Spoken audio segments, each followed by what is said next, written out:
নমস্কার, মায়ের রান্নাঘর থেকে সবাইকে স্বাগতম।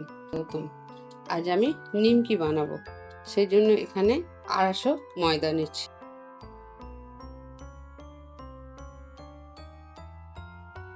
ঘি 2 চামচ দিচ্ছি, নুন দিচ্ছি, কালো জিরে, একটু সাদা তেল দিচ্ছি। খুব ভালো করে এবার উপকরণ দিয়ে ভালো করে মিশিয়ে নিতে হবে।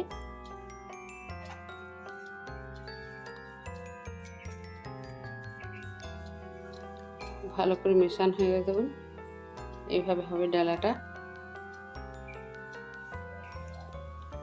এবার অল্প অল্প জল দিয়ে মাখবো, একসঙ্গে জল আমি দেবো না, কারণ ঘি তেল যদি ময়ান দেওয়া হয় জলটা একটু কম লাগে।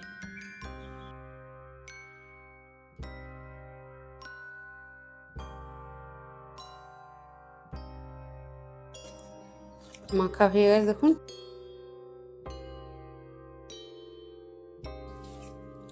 এইভাবে ডোটা করেছি। দেখুন খুব যে শক্ত তাও নয় আর খুব নরমও নয়, এইভাবেই বানাতে হবে। আমি 10 মিনিট একটু ঢাকা দিয়ে রেখে দেব। 10 মিনিট পর আমি আবার ফিরে এলাম। এবার নিচে কেটে নিচ্ছি।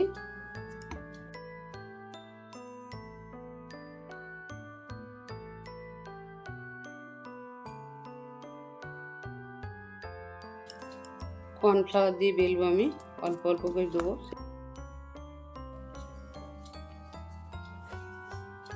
তাতে মুচমুচে আরো বেশি ভালো হবে। বেলা হয়ে গেছে, আমি ঠিক এতটা পাতলা করেছি, খুব যে পাতলা তাও না আর খুব মোটাও নয়। এই যে এখানে যে টমেটো কেচাপের বোতলে থাকে, সেই ঢাকনাটা দিয়ে আমি কেটে কেটে নিচ্ছি।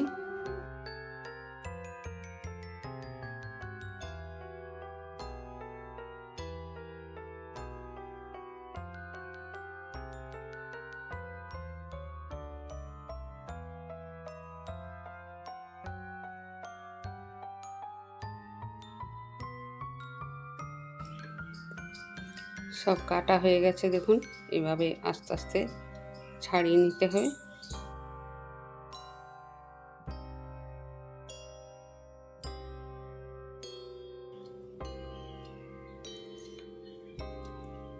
দেখুন কি সুন্দর হয়েছে। একটু সময় বেশি লাগবে, কিন্তু দেখতে খুব সুন্দর হবে। গ্যাস জেলে কড়া বসিয়ে সাদা তেল ঢেলে দিয়েছি। এবার একটা আমি চেক করে দেখে নিচ্ছি হয়েছে কিনা।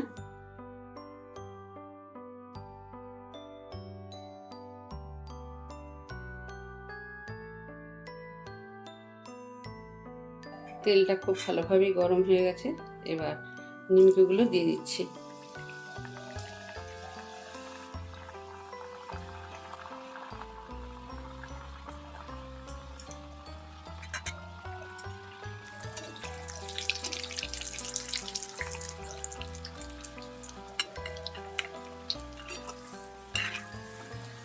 এইভাবে সমানে নাড়তে হবে, উল্টে পাল্টে দিতে হবে, নাহলে একদিকটা পুড়ে যাবে আর একদিকটা সাদার দিকে যাবে।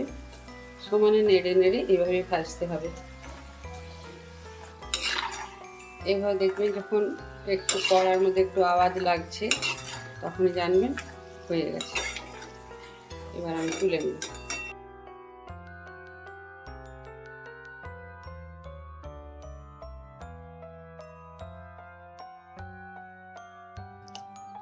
নিমকি আমার একদম রেডি হয়ে গেছে। আর কতটা মুচমুচে হয়েছে দেখুন, হাতে একদম গুঁড়ো হয়ে যাচ্ছে। তো নিমকি রেসিপিটা আপনাদের কেমন লাগলো, আপনাদের মূল্যবান মতামত জানাতে একদম ভুলবেন না। ভিডিওটা লাইক, শেয়ার, সাবস্ক্রাইব করার অনুরোধ রইল। সবাই ভালো থাকুন, সুস্থ থাকুন। ধন্যবাদ। আবার ফিরে আসবো নতুন কোনো রেসিপি নিয়ে।